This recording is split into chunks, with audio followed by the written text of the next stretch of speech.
नमस्कार मित्र-मैत्रिणींनो. मराठी माणसाला डिवचण्यासाठी काल एका व्यक्तीला पुरस्कार घोषित करण्यात आलेला आहे, असं महाराष्ट्रातल्या बहुतांश मराठी लोकांना वाटतंय. आता का वाटतंय आणि कोणाकोणाला वाटतंय हे पण मी सांगणार आहे. पहिल्यांदा तुम्ही ह्या कमेंट्स बघा. याच्यावरून तुम्हाला लक्षात येईल की लोकं काय म्हणतायत, की महाराष्ट्राला हिणवण्यासाठीच शेवटची कमेंट बघा. महाराष्ट्राला हिणवण्यासाठीच मोदी शहांनी बक्षीस त्यांना दिलंय. त्यांना दिलंय म्हणजे बक्षीस कोणाला दिलं आहे? तर आपण हे पहिल्यांदा पाहूया. हे आहेत ज्यांचा फोटो दिसतोय भगतसिंग कोश्यारी. महाराष्ट्राचे ते राज्यपाल होते 2019 ते 2022 या काळामध्ये. 23 या काळामध्ये. म्हणजे भगतसिंग कोश्यारी हे महाराष्ट्राचे तेव्हा राज्यपाल होते, जेव्हा या महाराष्ट्राच्या राजकारणात सगळ्यात वाईट डाव खेळला गेला. महाराष्ट्रामधले 2 महत्त्वाचे पक्ष हे अनैतिक पद्धतीने फोडण्यात आले. अख्खा महाराष्ट्र हळहळला, अशी कधीच फोडाफोडी पाहिली नव्हती. तेव्हा भगतसिंग कोश्यारी हे महाराष्ट्राचे राज्यपाल होते. भगतसिंग कोश्यारी यांना काल पद्मभूषण पुरस्कार जाहीर करण्यात आलेला आहे. हे बघा, चांगलं कोणी खूपच काम केलं असेल तर पद्म पुरस्कार द्यायला पाहिजे. पण भगतसिंग कोश्यारी यांचा इतिहास पाहिला, तर महाराष्ट्रामध्ये जेवढे वर्ष ते होते 3-4 वर्ष, ते वादग्रस्त राहिलेले आहे. छत्रपती शिवाजी महाराजांचा त्यांनी अपमान केलाय. ते सांगणार आहे मी तुम्हाला काय-काय केलंय त्यांनी. महात्मा फुल्यांचा अपमान केलाय. काय बोलले होते अपमान करताना हे मी तुम्हाला सांगणार आहे. मुंबईतल्या मराठी लोकांचा अपमान केलेला आहे. हेही मी तुम्हाला सांगणार आहे. तर भगतसिंग कोश्यारी यांना काल पद्मभूषण पुरस्कार दिला आणि ते पण समाजकार्य या कामासाठी दिला. भगतसिंग कोश्यारी हे भाजपचे नेते आहेत. भाजपला आपलेच नेते आवडतात. आपल्या नेत्यांना पुरस्कार देऊ वाटतात. हे आपण समजू शकतो. ठीक आहे. अनेक पक्षांनी असं याच्या आधी केलेलं आहे. पण निदान आपल्या पक्षातल्या अशा लोकांना पुरस्कार द्यावा ना, की ज्यांनी खरंच काहीतरी चांगलं काम केलंय. भगतसिंग कोश्यारी ज्यांनी शिवाजी महाराजांचा अपमान केला, ज्यांनी महाराष्ट्राच्या इतिहासाचा अपमान केला, अशा माणसाला पुरस्कार देताय आणि म्हणून ह्या अशा कमेंट्स ज्या मी तुम्हाला आता दाखवल्या, अजून कमेंट्स दाखवणार आहे. त्यामुळेच बऱ्याच ज्या प्रतिक्रिया आल्या, पहिली प्रतिक्रिया संजय राऊत यांची आली. काय म्हणतायत बघा ते. इथे तुम्हाला शेजारी दिसतंय. ते म्हणतात, "महाराष्ट्रात लोकशाही आणि भारतीय संविधानाची हत्या करून शिंदे भाजपचे सरकार बनवल्याबद्दल या महाशयांना मोदी सरकारने पद्मभूषण किताबाने सन्मानित केले." बरोबर आहे. आता समजा तुम्हाला माहिती आहे शिवसेना कशी फुटली. उद्धव ठाकरेंकडे स्वतःच्या वडिलांनी तयार केलेल्या पक्षाचं चिन्ह सुद्धा ठेवलं नाही. पक्षाचं नाव सुद्धा ठेवलं नाही. असं कधी इतिहासात होताना पाहिलंय का तुम्ही? आ? हे सगळे आमदार खोके-बिके घेऊन वेगळे झाले. तिकडे जाऊन एकनाथ शिंदे यांना मुख्यमंत्री बनवलं भाजपने, फडणवीस साहेबांनी. आता मुख्यमंत्री पदाची शपथ कोण घेतं? राज्यपाल घेतात.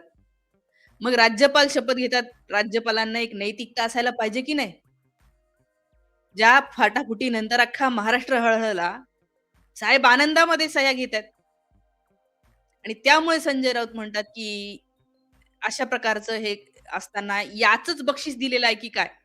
कारण दुसरा कोणी राज्यपाल असता, जो विचारी असता, संविधान वाचलेलं असेल, ज्याला या देशाची, या राज्याची काळजी असती ना, त्यांनी म्हटलं असतं, "ए बाबा, मी नाही घेणार सह्या तुमच्या. पहिले ते नीट हे करा." हे अशा प्रकारे तुम्ही पक्ष घेऊन येतात, त्या माणसाचं चिन्हही घेऊन येतात, ज्या घराण्यातून ते आलेलं आहे. आ, पार्टीचा फंड पूर्ण घेऊन येता, पक्षाचं मुख्यालय सगळं तुम्ही घेऊन येता. त्यामुळे अ, मी तुमची सही घेणार नाही, तुम्हाला शपथ देणार नाही असं म्हटलं असतं एखादे. पण नाही, आता यांच्या रक्तातच काय-काय आहे पुढे सांगते मी तुम्हाला. त्यामुळे काय झालं, तर पुरस्कार दिलेला आहे. महाराष्ट्राचा अपमान करणाऱ्याला भाजप पुरस्कृत करते असं संजय राऊत म्हणतायत. पुढे सुप्रिया सुळे बघा काय म्हणतायत. सुप्रिया सुळेंनी थेट हात जोडले. म्हणाले, "आमच्यासाठी हे त्रासदायक कटू सत्य आहे." कारण यांचा पक्ष फोडला. शरद पवारांचा सुद्धा पक्ष घेऊन गेले. राष्ट्रवादी नाव नेलं. घड्याळाचं चिन्ह नेलं. आ? इथं काय लिहावं लागतं त्यांना आता? राष्ट्रवादी शरदचंद्र पवार गट. तुतारी नावाचं चिन्ह वेगळं शरद पवारांना. हयातभर ज्या माणसांनी त्या घड्याळावर राजकारण केलं. हे सगळं कोणाच्या प्रेझेंटमध्ये झालं? राज्यपालांचं काम असतं, एखादा शब्द तरी बोलले का राज्यपाल? नाही बोलले. कारण हे सगळं राजकारण कोणासाठी फायद्याचं होतं? सगळ्या या मनुवादी गँगसाठी, भाजपच्या लोकांसाठी आणि म्हणून हे केलेलं आहे. एक बघा एका दीपाली वारुळे म्हणून युजर आहेत Facebookला त्यांनी आज लिहिलंय आणि ही जी मुलगी आहे तुम्हाला इथे खाली फोटो दिसतोय, थोडा मोठा करून दाखवते. राष्ट्रपती राज्यपाल भवनमध्ये हा फोटो आहे. ठीक आहे. राजभवन ज्याला म्हणतात. त्या ठिकाणी ह्या मुलींनी मस्त खुर्चीवर असं ही कोण आहे? कोणीच कुठली कोण नाहीये. छान फोटो सेशन केलं तिने. राज्यपालांच्या भवनामध्ये सामान्य माणसं आपले कामं घेऊन सुद्धा जाऊ शकत नाही. तिथं टवाळखोरपणे आपलं टाईमपास करायला कोणी पण तिथे येऊन छान फोटोशूट करताय. हे राजभवन तुमच्या आमच्या पैशातून चालतं. हे तुमच्या आमच्या पैशामधून यांना टॅक्सचा पैसा जातो.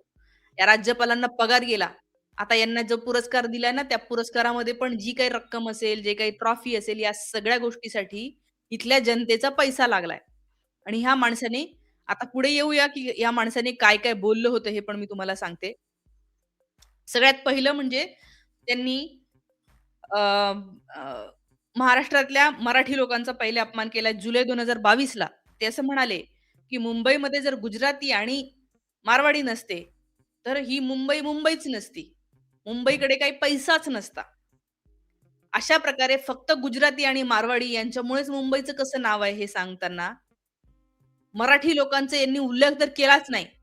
पण हे असं बोलून यांना काय दाखवायचं होतं, म्हणजे मराठी लोकांचं काय कॉन्ट्रिब्युशन आहे असं म्हणायचं होतं मुंबईमध्ये. अरे, जी मुंबईच उभी राहिली आहे इथल्या कोळी बांधवांमुळे. मुंबई ही कोळी लोकांची मुंबई आहे. मासेमारी हा उद्योग व्यवसाय तिथे आधीपासून पूर्वापार चालत आलेला आहे. इतिहास तपासला तर. 4-2 व्यापाऱ्यांना इंग्रज इथे घेऊन आले होते गुजरातमधल्या. त्यांना व्यापारामध्ये मॅनेजमेंटसाठी, मदतीसाठी म्हणून. ते इथं राहिले. त्यांनी आपलं बस्तान वाढवलं. आज तिथल्या कोळी बांधवांना सुद्धा हद्दपार करण्याचा प्रयत्न चाललाय. त्यांची घरं, त्यांच्या जागा बळकवण्याचे प्रयत्न चाललेत. जिथे ते मासेमारी करतायत त्या भागामध्ये पण काय-काय उद्योग येतायत. असं करत तिथले मूळ जे आहेत, या मुंबई ही महाराष्ट्राची व्हावी म्हणून जो लढा लढला गेला, त्या लढ्यामध्ये 108 हुतात्मे गेले. हे 108 लोकं या महाराष्ट्रासाठी लढलेले मराठी लोकं होते आणि म्हणतात मुंबई ही यांच्यामुळे आहे. अरे कुठल्याही धंदेवाईक लोकांमुळे कुठलंही शहर उभं राहत नाही. हे धंदेवाईक लोकं आपला प्रॉफिट कमवतात आणि उडून जातात दुसरीकडे. बघा तुम्ही हिशोब करा किती गुजराती आणि मारवाड्यांनी उद्योग करून बाहेरच्या देशात पैसा टाकलाय. आपल्या लेकरांना तिकडे पाठवलं, तिकडे जमिनी घेतल्या, निघून गेले. या मुंबईचं भलं जर कोणी केलं असेल तर ते मराठी माणसांनी केलेलं आहे. डॉक्टर बाबासाहेब आंबेडकरांनी पण लिहून ठेवलंय, मुंबई महाराष्ट्राचीच. आणि ह्या माणसाने असा अपमान केला. नंबर 2 सांगते काय केलंय त्यांनी पुढे. फेब्रुवारी 2022 मध्ये औरंगाबादमध्ये हे साहेब गेले होते. कोश्यारी फोटो तुम्हाला बाजूला ठेवते म्हणजे कसं तुम्हाला दिसत राहिलं पाहिजे काय हा माणूस आहे. काय म्हणलेले ते, की शिवाजी महाराज हे त्यांचे रामदास स्वामी जर नसते, तर शिवाजी महाराज नसते म्हणे. म्हणजे थोडक्यात सांगायचं होतं त्यांना, की रामदास स्वामी यांनी शिवाजी महाराजांना काहीतरी शिकवलं वगैरे. हे खोट्या गोष्टी आहेत सगळ्या. एक सुद्धा असा पुरावा नाही, की शिवाजी महाराज हे रामदास स्वामी यांना भेटले याचा. एकही पुरावा नाही. ते एकाच काळामध्ये होते, जगत होते. ते भेटल्याचा पुरावा नाही, तर गुरु कुठून झाला? जर त्यांनी त्यांचे तिकडे मनाचे श्लोक लिहिले, लोकांना आध्यात्मिक काय-काय केलं असेल, तो भाग वेगळा. पण शिवाजी महाराजांना जसं काही यांनीच शिकवलं म्हणूनच ते पुढे गेले, म्हणूनच लढू शकले, म्हणूनच नाव रोशन केलं. हे जे काही सांगणं आहे, खोट्या कहाण्या. शिवाजी महाराजांचा एवढा मोठा अपमान केलेला हा माणूस आहे. शिवाजी महाराजांचे एकमेव गुरु आहे जिजामाता. लढायचं शिकवलं, नीती शिकवली, न्याय शिकवला, आदर्श शिकवला. कुठल्याही रामदास स्वामीचा उल्लेख असते ना, इतक्या बखरी आहेत, इतके पुरावे आहेत सापडलेले. त्याच्यामध्ये एकदा तरी रामदासचं नाव येतं. शिवाजी महाराजांनी असं म्हटलं, की यांनी आम्हाला शिकवलं किंवा मी त्यांचे आशीर्वाद घेऊन कुठल्यातरी याला गेलो. राज्याभिषेकाला तरी होते का? मग काही नसताना उगं रामदास स्वामी थोपवायचा. जे लोकं सांगतात का थोपवतात हे? तर कारण सांगते, की बाबा ब्राह्मण सोडून दुसरा कोणी इतका पराक्रमी कसं काय होऊ शकतो? झाला असेल तर काय करायचं? तर त्याला कोणीतरी ब्राह्मण व्यक्तीच ही शिकवणारी असली पाहिजे, गुरु असला पाहिजे, हे दाखवायचा प्रयत्न करायचा. म्हणजे कोणतरी ब्राह्मण व्यक्ती गुरु होती म्हणून हा पुढे गेला असं काहीतरी सांगायचं. हे चुकीचं आहे. कधीच भेट झालेली नाहीये आणि त्यामुळे इतिहास महाराष्ट्र महाराजांचा हा खोटा सांगणारा माणूस याला पुरस्कार दिलाय काल. अरे अशा माणसाला त्यांच्यावर कारवाई व्हायला पाहिजे. खोट्या कहाण्या रचल्याबद्दल आणि ते पण शिवाजी महाराजांबद्दल. तर त्यांना पुरस्कार मिळतो. पुढे बघा, अजून एकदा ते असं म्हणले, की छत्रपती शिवाजी महाराज हे तर जुने आदर्श झाले. त्यांचे आदर्श आता घेऊन काय करता तुम्ही? मग थोडक्यात आज जे तरुण शिवाजी महाराजांचं नाव घेतात, वाचायचा प्रयत्न करतात. त्यांना म्हणायचंय, "नाही, नाही, हे तर जुने झाले आदर्श. हे काय नवीन आदर्श आहेत का? आता तुम्ही नवीन आदर्श शोधा." म्हणजे कोण? फडणवीस, मोदी.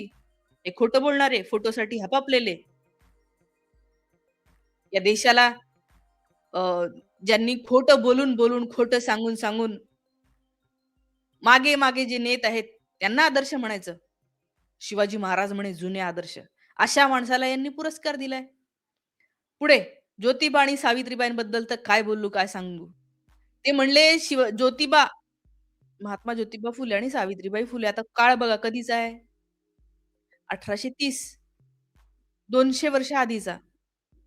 तर त्यांचं लग्न झालं 12व्या-13व्या वर्षी लग्न झालं तेव्हा होत होते. 12व्या वर्षी ज्योतिबा फुलेंना सुद्धा अ, काय म्हणूया, ते जे आता आपण म्हणतो ना, की बालविवाह वगैरे, ते 12व्या वर्षी नसेल, ते नंतर पुढे ते हे झालेत ना. पण यांना काय म्हणायचंय, "बघा त्यांचं 10व्या वर्षी लग्न झालं, बघा 12व्या वर्षी आणि काय समजत असेल लग्न झालेल्यावर यांना आणि काय करत असतील ते 12 आणि 10 वर्षाचं बायको आणि नवरा आणि हे असं घाणेरडं हे ही ही हे चेहरा दिसतो ना बघा तुम्ही. चेहऱ्यावर बघूनच कळतं एखादा माणूस काय लेव्हलचं बोलत असेल. असा घाण हसत महात्मा ज्योतिबा फुले आणि सावित्रीबाई फुलेंबद्दल हा माणूस बोललेला आहे. एवढा अपमान आपल्या इथल्या सामाजिक क्रांतिकारकांचा त्यांनी केलाय. अरे ते दाम्पत्य जर नसतं ना, तर हे शाळेत नसते गेली. यांची पोरी, यांची लेकरं, यांचे कोणी शाळेमध्ये नसतं गेलं.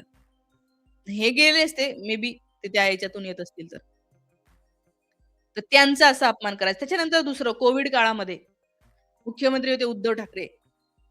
तेव्हा पण हे राज्यपाल होते. पण तेव्हा मग कारण भाजपचा राज्यपाल नाही मुख्यमंत्री नाहीये, तर काय प्रत्येक वेळेला त्यांनी ट्राय केलं, की उद्धव ठाकरे यांना आपण कसं काय बोलू?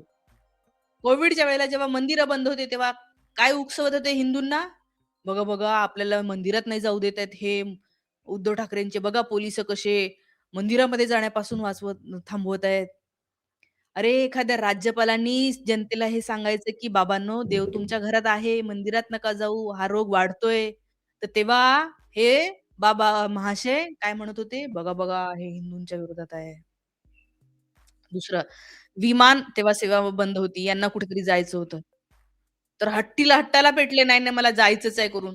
आता तेव्हा असं हे होतं, की कुणालाही येण्या-जाण्यापासून मज्जाव होता. तर यांनी अ, त्या यांनी गेले स्पेशल जे असतं ना प्रायव्हेट विमान, त्याने गेले परंतु त्यांनी नियम इथले जे आहे ते पाळायचा प्रयत्न केला नाही आणि अशा व्यक्तीला काल पद्मभूषण दिलाय. त्यामुळे लोकांनी भरपूर निषेध व्यक्त केलेला आहे. लोकांच्या मी तुम्हाला कमेंट्स दाखवते हे बघा. कलंकित. एक जण म्हणतोय छत्रपतींचा अपमान करणारा, सत्तेचे माकडतळे सुरू करणारा म्हातारा. एक जण म्हणतोय निषेध, नीच भाजपवाले. हे जे काही आहे मित्र-मैत्रिणींनो आत्ताच समजून घ्या. याबद्दलच्या तुमच्या प्रतिक्रिया कळवा. व्हिडिओ जास्तीत जास्त लोकांपर्यंत शेअर करा. थांबते. Thank so much.